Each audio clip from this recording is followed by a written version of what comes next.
We're here at Overture Dr. Phillips today, learning how to make a wreath, which is a popular item people like.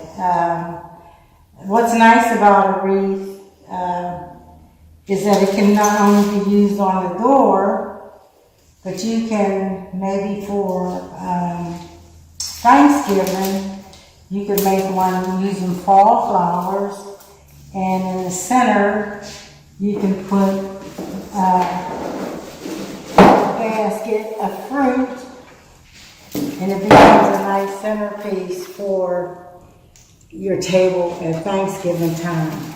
This isn't a fruit, but I'm just showing you how it can be used. Before we get started, I'd like to show you some tools that I use to make wreaths and flower arrangements.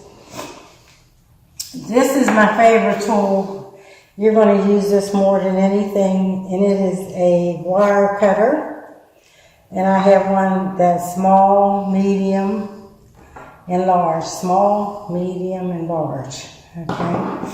And that is to cut the wire on the silk flowers. Then I call this a crimper. It's a little tool that allows you to grab wire and twist it around or pinch it off. And then we also have floral wire. We also have cord and floral ribbon. Now we won't be using the ribbon and the cord to make a wreath, but we may need to use the wire. If you notice, all of the flowers or elements have a wire because the wire goes into the wreath. Then there are some things that you can buy that clip, and you don't need a wire. They just clip onto the wreath. So you can get various things. One of my favorite places to buy things is Michael's and Hobby Lobby. Now, as I said before, depending on what you want to do with your wreath, you can make a fall arrangement, and I'll just lay some of these things down so that you can get an idea of what they look like on a wreath.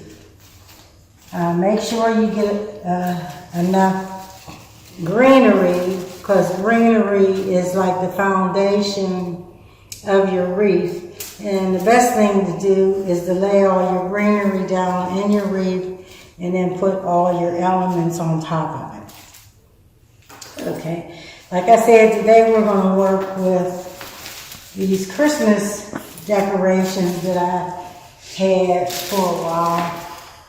And I put together a Christmas wreath. First thing you want to do, here's another thing, scissors, is to clean up your wreath by cutting off all these little pieces of branches or wood,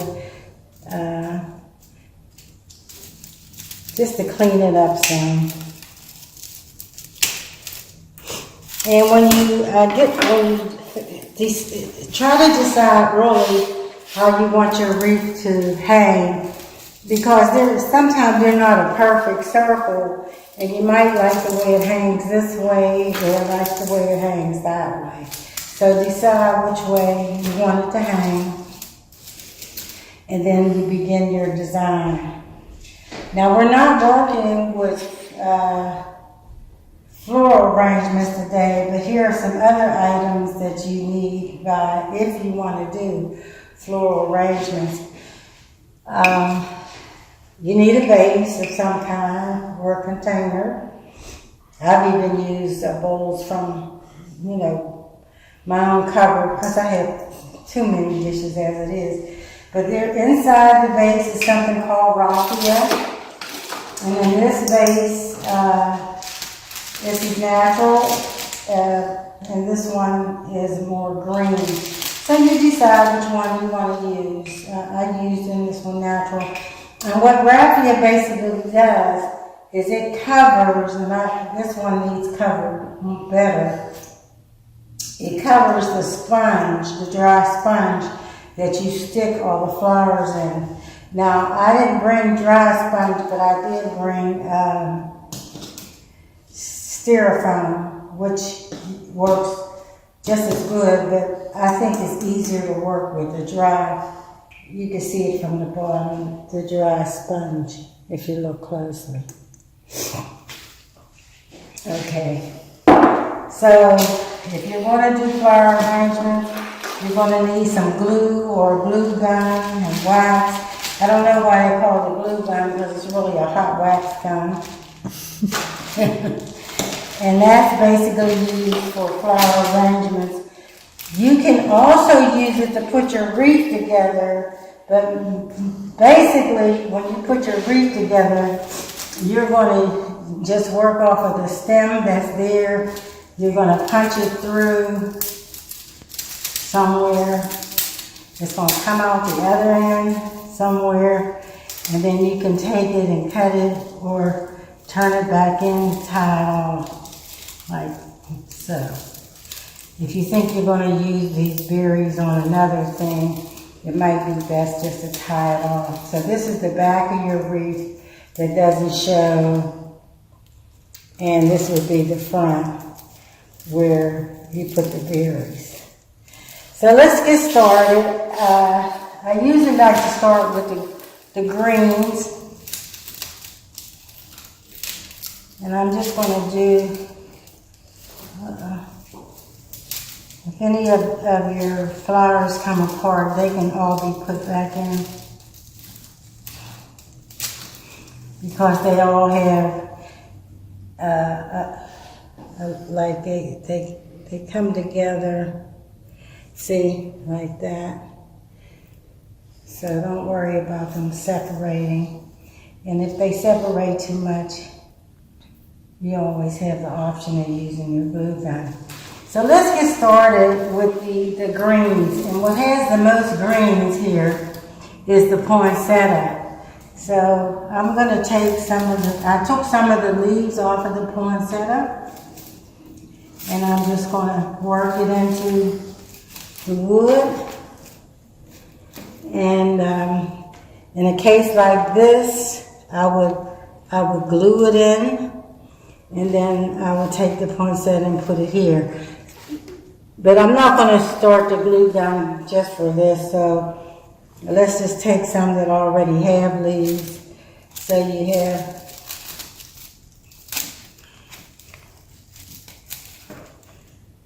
the poinsettias, and sometimes you need to use your strength to get it in there. So you can see there's your leaves and your poinsettias. Now if you want to make it a little bit more, have more glitter, you can actually buy some poinsettias that have glitter.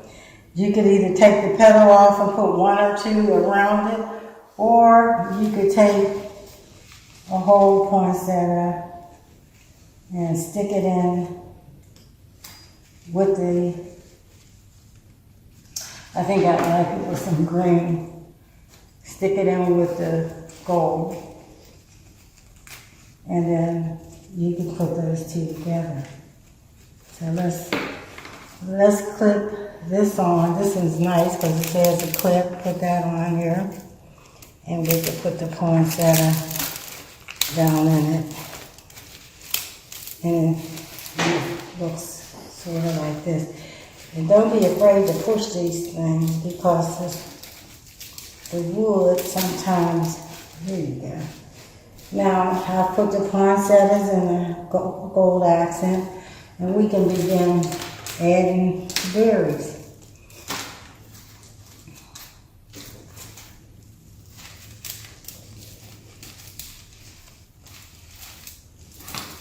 Oops, these two are stuck together.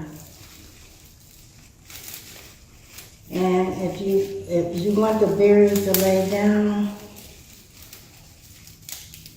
you can find an opening like that. And then all this can be bent because it's basically wire.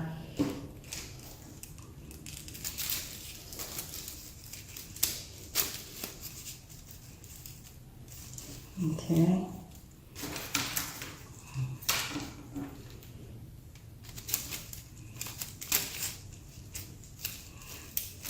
So we got a good start. Now this came apart, so I'm gonna put it back together again. Don't be afraid to be a little rough with it. But in order to force it through this wood, you're gonna have to be a little rough. And if you don't want the berries sticking straight up, you can bend them down. You can add more leaves. And you could continue this all the way around the wreath, or, you know, some people don't want the whole wreath that way. So,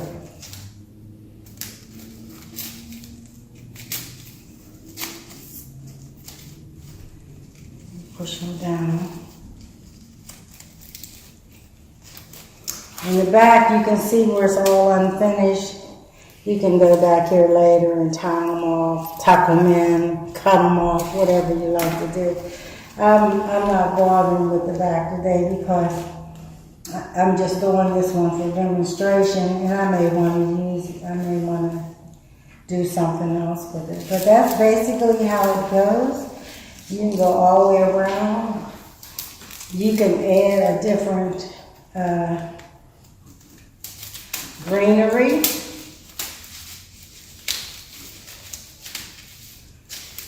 See how it gives it a nice little accent.